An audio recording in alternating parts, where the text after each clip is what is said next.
Am I the a-hole stories? Update, am I the a-hole? I am dying and want to have a catch-up with my first love. Original story. For starters, I, 32 female, am dying due to cancer. It was diagnosed pretty late after 2 weeks of severe stomach pain and throwing up after every meal. At the stage I am in, doctors have suggested palliative care rather than any treatments, which I am sad about. But that's life. I am from one of the countries where marriage is arranged rather than the Western way. I was in love with someone, when I was 18 to 19 years old. Though he was from the same community as I am, my parents did not agree to it due to his economic background, which was few steps below us. My parents fixed my marriage with my husband, B, and we are married for 12 years now. We don't have kids. B doesn't know about A as my ex-BF, but knows A, as he is quite well known in our small city. He never asked me about my previous love affairs, since that's very taboo in my culture, and I lied by mission.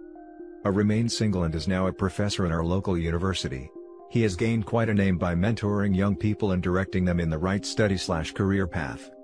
Now I have done everything I need to do, my legal and financial stuff is sorted, and I have spoken to my husband on what I need him to do, get married again. Don't think that as a betrayal to my memory, don't ask if my parents are okay about it, etc.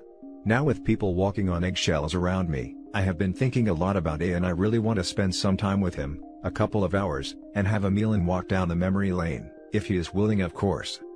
I mean, I don't know, I feel like do what you like. On the other hand, I feel it's selfish.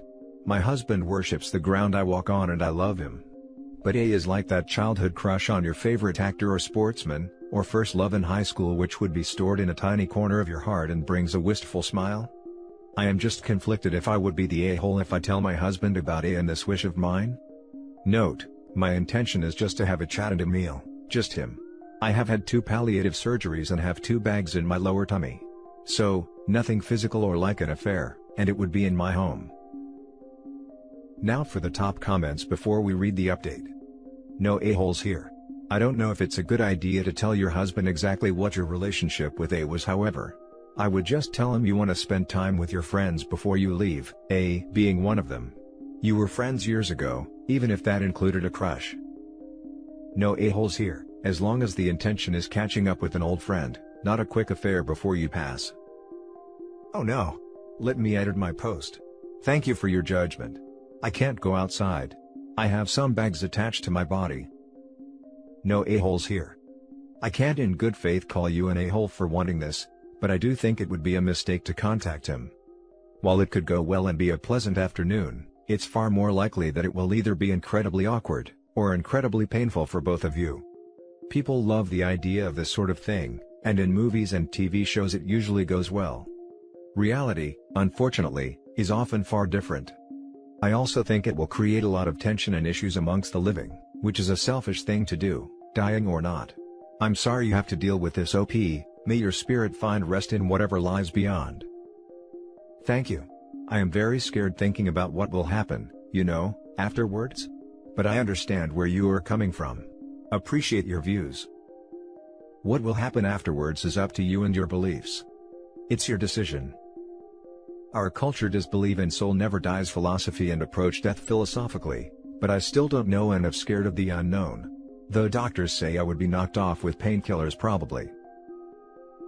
And now for the update. Hi, this is S's husband and she passed away after 5 weeks of posting this. I just looked into this account/phone before 2 days. She never told me about A herself. But we live in a small town, and everyone knows about everyone's business including rumors. So, I kind of knew about this vaguely.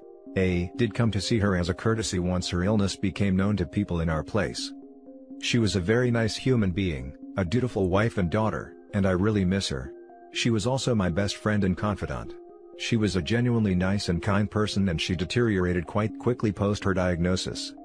I just saw this account in her phone and am planning to have a chat with A to see if he would be willing to organize a scholarship, paid by me with her inheritance, in her memory to sponsor the higher education of few kids every year and making them self-sufficient. This is something she wanted to do. I am still not sure if I should tell A that I know their history. But that's a different discussion for a different day. I wish she had been one of those miraculous recoveries where doctors aren't even sure how something happened. She was a very warm and loving person and thanks to everyone who had messaged her asking for updates. checking on her. Thanks again. Now for the top comments. Thank you for updating us. I am very sorry about your loss. We only got her for a couple paragraphs and could sense her warmth and kindness through her words. I am glad you got to live in that sunlight with her. What a gorgeous sentiment. I couldn't agree more. In such a short post, I feel like we saw a great deal of her spirit and the kind of person she was. You're reacting wonderfully to the news of her past relationship. I think it would have made her very happy to know you were so supportive of something she seemed nervous about. I'm sorry for your loss. I agree. It seems obvious that you are just as kind as she made you sound in her first post. I'm sorry for your loss, and I think it's amazing of you to see her good intentions, and to honor her with a scholarship. I wish you all the best for the future. I mean, she definitely was in no wrong, as it was simply to catch up and see where people in her life are before she passed, as every person would want to see every person they've been close to, that were amicable one last time, as even if it's not romantic, that person still played a part in her life, and having a closure is the least anyone should get to know that people you were once close to are doing well. This is a beautiful update. Thank you so much for posting. I am incredibly sorry for your loss. It sounds like you and your wife had a great deal of love and respect for one another. I think creating a scholarship in her honor is a beautiful way to pay tribute to her. Now for the next story. Am I the a-hole for telling my wife I wish she would take care of herself like her friends do? 6 years ago, I met my now wife and we hit it off. We had all the same interest, same views, same goals in life. The only issue we had was how we felt about each other's appearance. I don't need a woman who hides herself with makeup, in fact I oppose that, but I do like my woman to have her hair managed and does dress up a little when we go on dates. Now my then girlfriend wasn't like that. She had a masculine sense of fashion and let her frizzy hair wayward. After our talk we set some ground rules. We weren't going to change our appearances for one another, but there were factors we take into consideration. She liked a well-trimmed beard and certain length haircut, so I made sure to maintain those things. I asked she put some effort into how she dressed on our date. I never said it had to be a dress, but just a nice blouse. 8 months in of dating, we almost broke up, because while I fulfilled my end of the bargain, she never did. I explained I didn't want her to be uncomfortable, and what I want shouldn't come before that, so it was best we split. She decided she loved me and put in more of an effort. We get married, move in together, and life gets rolling. But as it does, she went back into her old ways of never dressing up or managing her hair. I still keep my beard trimmed the way she likes it, along with my haircut. When I mentioned it to her she shrugs and says, "We are married now, it doesn't matter." To me it does. She has 2 close friends, both wives and moms too. Whenever I see them, they're both dressed nicely and cleaned up. They invite my wife to get her hair trimmed with them or attend a yoga class, but she always say no, she's pretty enough, she doesn't need those things. It frustrates me. Yesterday she was mocking her friend for getting highlights in her hair, saying it was ridiculous and unnatural, and I snapped back, I wish she would take care of herself like her friends do.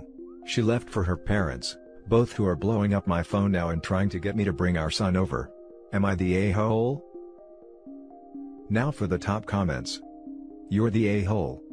I really don't know what else to say. You allegedly love this woman, but you're willing to throw it all away because she isn't groomed to your standards? What if she got sick and couldn't look the way you wanted anymore? Would you be gone too? For her to say, "We're married so it doesn't matter now," is pretty messed up. She allegedly loves him, but is willing to throw it all away because he wants her to wash her hair and wear a nice top? This knife cuts both ways. I was going to go with everyone sucks here, but honestly, you're the a-hole. I don't think you know how hard it is to have frizzy/wavy hair, and a lot of it. Her hair can be cleaned from a wash and still be frizzy, because it's the type of hair she has. I've tried all sorts of hair products, shampoos, and conditioners, and yet it's still frizzy. The only thing that stops it for a couple hours is straightening, but that gives me split ends. She could make more of an effort by dressing up, but if you don't like big hair then don't marry/date someone with it. Yeah, I did let out a bit of a snort at the part where OP said she lets her hair be frizzy. Dude, I don't have the patience or arm strength for at least an hour of blow drying, plus the money to replace multiple containers of smoothing product every time I shower, to beat mine into submission. And keeping it short does not help. Then it's just frizzy and I can't tie it back if it insists on sticking out in all directions. You're the a-hole. Your wife is an a-hole to herself for staying with someone as condescending and controlling as you for this long. She clearly has some major issues with self-esteem if she's put up with this nonsense this long. Full body cringe at my woman, by the way. Seriously. The my woman bit nearly made me dry heave. Yes, that my woman crap tells us a lot about this dude. He doesn't love her as she is. They should never have gotten married. Now for the last story. Am I the a-hole for not letting my husband work less? Last week I, 29 female, received a big promotion, an extra 18K a year. My husband, 28 mil, was very happy for me, but yesterday, he has floated the idea by me that he would like to step down from his current position and become part-time. He wants to dedicate more time to his writing, he wants to become an author, and thinks we don't need his salary that much. I told him no. I am taking this promotion to make more money as a family, so that we can live a better life, own a home, pay off student loans, enjoy ourselves, etc. I feel like taking a promotion just to have my husband step down to a lower paying position, while also working fewer hours, is a lateral move for us as a family, while a massive increase in stress for myself. He wasn't too happy about it and accused me of not believing in him, and sabotaging his dream to become a writer. Am I the a-hole for not letting him work less? Top comments. Not the a-hole. By attaching your finances in marriage, you have a vested interest in his career.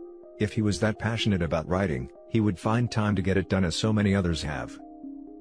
I work a full-time job, have a small side business, and I still managed to write a novel this spring. I'm in the middle of a second one now, and expect I'll wrap it up next spring. If you want to be a writer, write. Plus, the time to step down from your day job is when you have royalties already coming in, not when you're hoping to do it someday. Not the a-hole OP, and congrats Chicklet on finishing a novel. Not the a-hole. Tons of authors have full-time jobs. Toni Morrison had a full-time job and was a single mom. I say, he gets the ball rolling on that writing career first. If he's getting some good feedback from the industry, agents, literary journals, etc., then that's another discussion. Not the a-hole. Writer here, seconding this. He can go down in hours once he makes enough money from writing to offset the income loss. I didn't quit my job until 3 years after I started publishing books, and 5 years after I started writing seriously. I only did, because that year got a book deal that was the equivalent of 4 years at my old day job, so it made sense. Writing income is wild. Some years you might make amazing money, other years you might make next to nothing. You rarely have any idea what it'll be. I find that too stressful, even as someone without kids. After about 2 years, I went back to work part-time, but it's more skilled and related to writing.